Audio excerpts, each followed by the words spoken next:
Magandang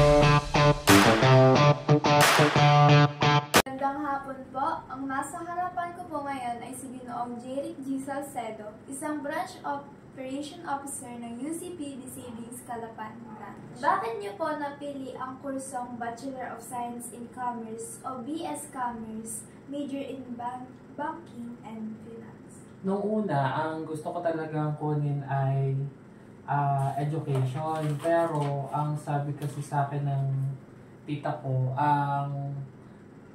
medyo madami kasing expenses pagdating sa mga halimbawa ay mga computer subjects, saka may mga binabayad ng miscellaneous fees.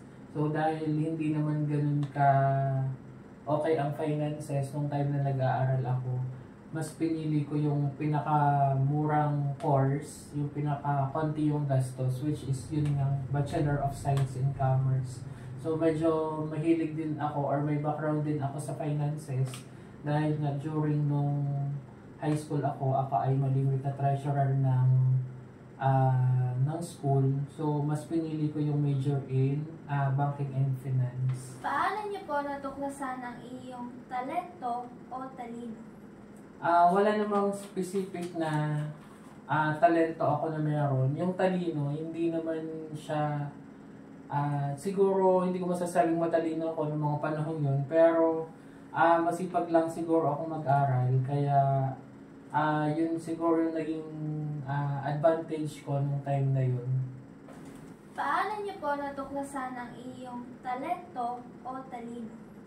Wala namang specific na talento ako na meron. Yung talino, hindi naman siya, siguro hindi ko masasabing matalino ako ng mga panahon yun, pero masipag lang siguro ako mag-aral, kaya yun siguro yung naging advantage ko nung time na yun. Ano po naging instrumento ang inyong talino sa inyong tagumpay at personal na pag-unlad?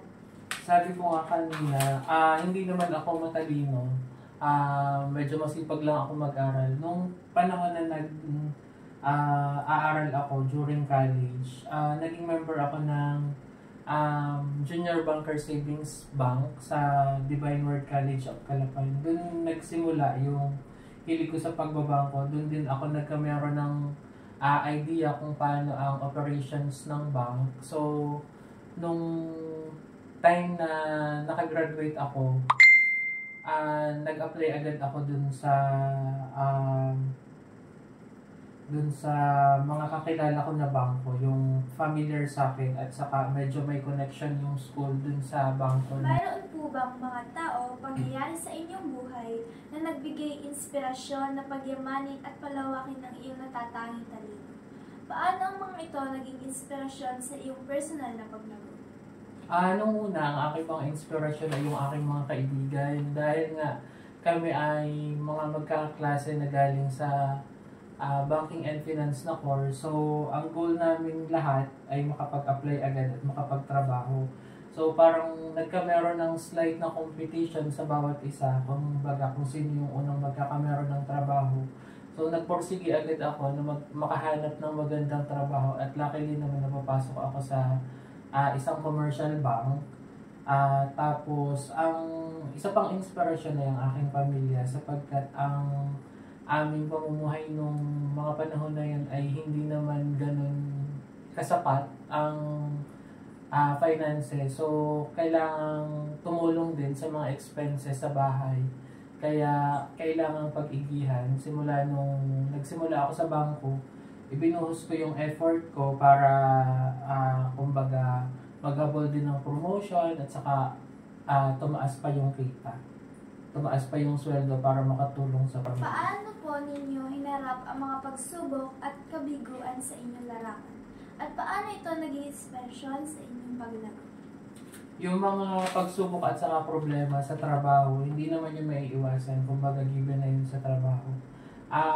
Minsan magkakamali ka, minsan ay mali yung mga nagagawa mo. Pero ang mahalaga kasi dun ay kung paano mo itama yung mga nagawa mong pagkakamali. Saka ang sabi nga nila, minsan dun sa pagkakamali mo, dun ka matututo. Saka hindi mo na kailangang ulitin-ulit yung mga dati mong pagkakamali. Gawin mo yung lesson para pag-igihan palalo yung iyong trabaho.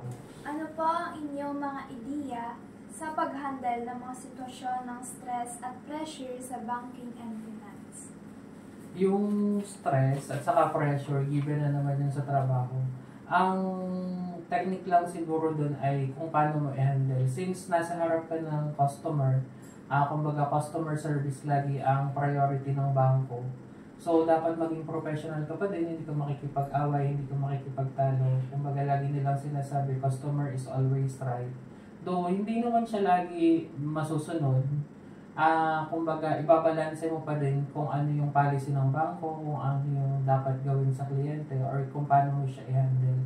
Ang mahalaga doon lagi, kailangan mong sundin ang policy ng bangko while na-satisfy mo yung kliyente doon sa mga pangangailangan na pangangailangan at serbisyo na kailangan nila kung bakit sila nagbabangko sa amin. Ano po ang inyong maiibigay na payo sa mga kabataan na nais din linangin ang mga natatanging talino at talento para magtagumpay sa kanilang pangalayunin?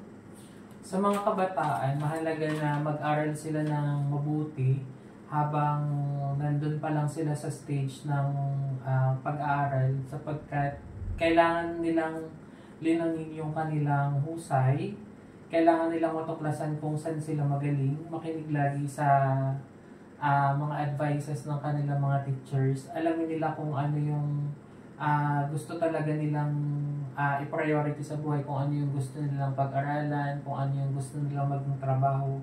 Dapat habang bata pa lang at estudyante pa lang sila, nalalaman na agad nila kung ano yung dapat nilang i-priority, kung ano yung gusto nilang tahakin sa kanilang buhay pagdating sa pagiging isang professional. Tapos, wag nilang kakalimutan lagi na makinig sa mga magulang sapagkat ang mga magulang ang patuloy din gagabay sa kanila habang naglilinang sila ng kanilang kaalaman at kahit habang nagtatrabaho pa din sila. At yun po ang kabuuan ng ating interview kay Ginoong Jeric G. Salcedo. Maraming salamat po.